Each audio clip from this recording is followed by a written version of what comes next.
The pepper spray, the tear gas, and the pellets. The use of those tools by Philadelphia police earlier this summer drew scrutiny from various agencies, including the city's Police Advisory Commission. The commission is a civilian board. It is tasked in part with investigating police misconduct and making policy recommendations. Its executive director, Hans Menos, says the police response to the recent protest fall under their purview. We want to understand the details behind it, what has occurred, why, and most importantly, how we can avoid it moving forward, and provide a transparent accounting to the residents of the city. On June 25th, Menos sent Police Commissioner Danielle Outlaw a detailed list of records and videos the commission needs to conduct its review of the police actions during the protest. Among the requests, use of force reports, internal affairs investigation reports, and body-worn camera footage.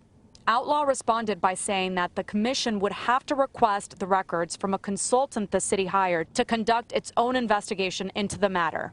The commission would not receive any information directly from police. It's problematic if there's ever a delay that the police department can control, because that would not be true oversight. Nearly 2 months since his request, Menos has yet to receive any of the records. It's not like this in other cities, many of which have had the same level of civil unrest and questionable police behavior as Philadelphia. Washington, D.C.'s Office of Police Complaints is the counterpart to Philadelphia's Police Advisory Commission. It started investigating police misconduct while the protests were going on.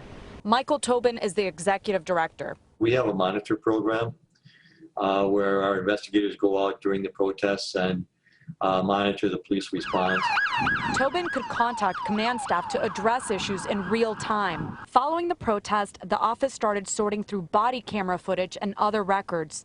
The office has direct access. The access to the video is not the issue here. It's actually the amount of time it takes to do the investigation. New Orleans independent police monitor Susan Hudson says they too have direct access to body camera footage and other records. We can now go in and look for whatever we want. Tobin and Hudson say it's important for police oversight boards to have direct access to records, especially in reviewing the police response to the George Floyd protests. As we're seeing all over the country, this is indiscriminate.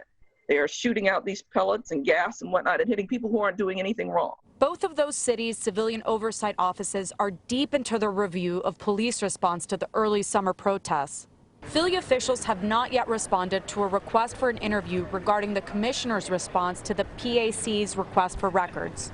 But a day after the NBC10 investigators started asking questions on the matter, Menos says he received a new promise. They intend to deliver the documents directly to us, even if they previously had stated that they prefer for the documents to be delivered to us from their consultant. The commission can't just go into the police system and grab what they need. We don't have that access.